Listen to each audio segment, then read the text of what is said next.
My name is Emma Gethings, and I'm a fourth year environmental science student. The title of my final year project is Green Labs, Improving the Sustainability of ATU Sligo Labs. This project was completed in part fulfillment of my bachelor's degree in environmental science. The project is a review of the ATU Sligo My Green Lab certification survey, which was completed by ATU staff during the summer of 2022. The aim of the project was to identify problem areas relating to sustainability in ATU Sligo labs and provide solutions to these areas. Some background information about My Green Lab. My Green Lab is a non-profit organisation that is dedicated to the enhancement of sustainability practices within scientific research. The initiative is for scientists by scientists.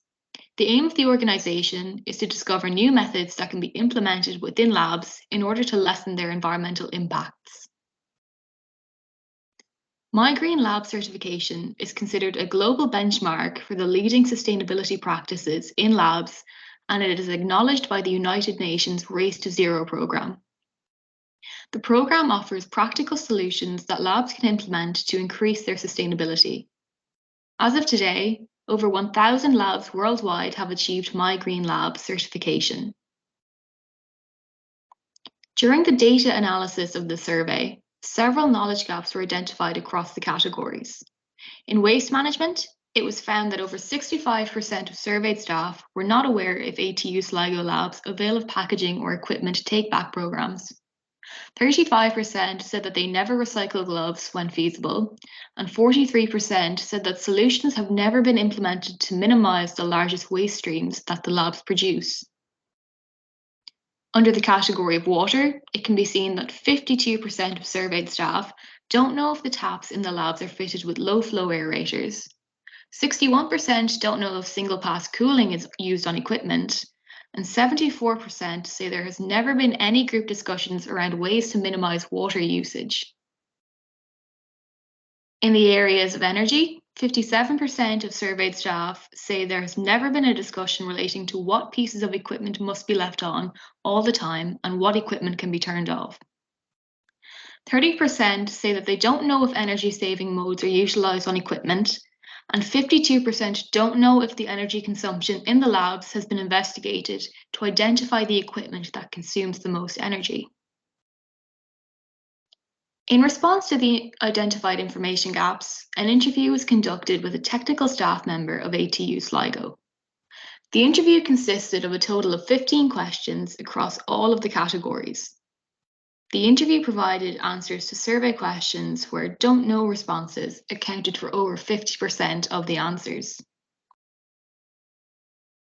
Under the waste category, the interview determined that ATU Sligo labs do not take advantage of product or packaging take-back schemes as it is tied to the Office of Government Procurement, and the OPG don't currently avail of take-back schemes. However, they are looking into green suppliers.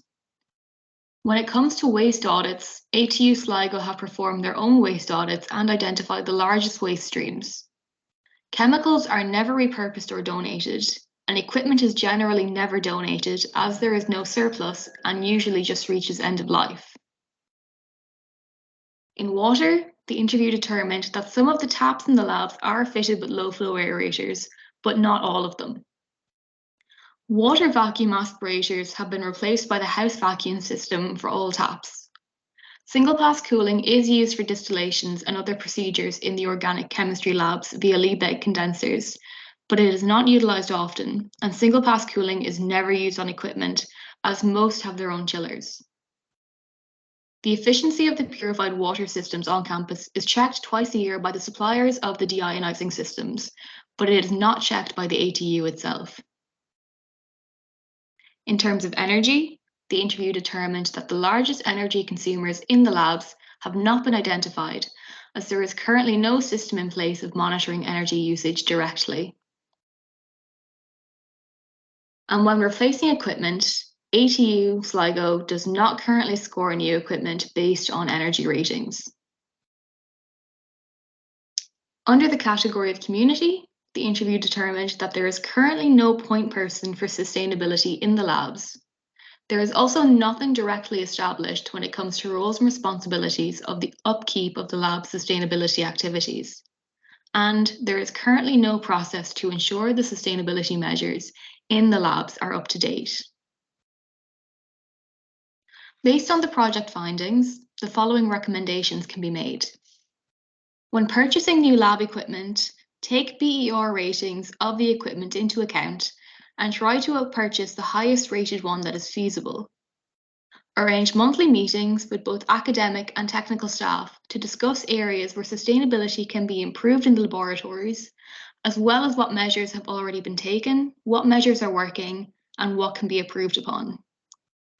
To reduce energy usage, implement a labelling system within the labs to indicate which equipment or instruments can be switched off or put into power saving mode when they are not in use. Fill the role of Scientific Sustainability Officer to have a person overseeing the day-to-day implementation of sustainability measures in the labs. And to minimise the volume of water consumed by the labs, install low-flow aerators on the remainder of faucets and taps that are without them. That brings me to the end of this presentation. Thank you for listening.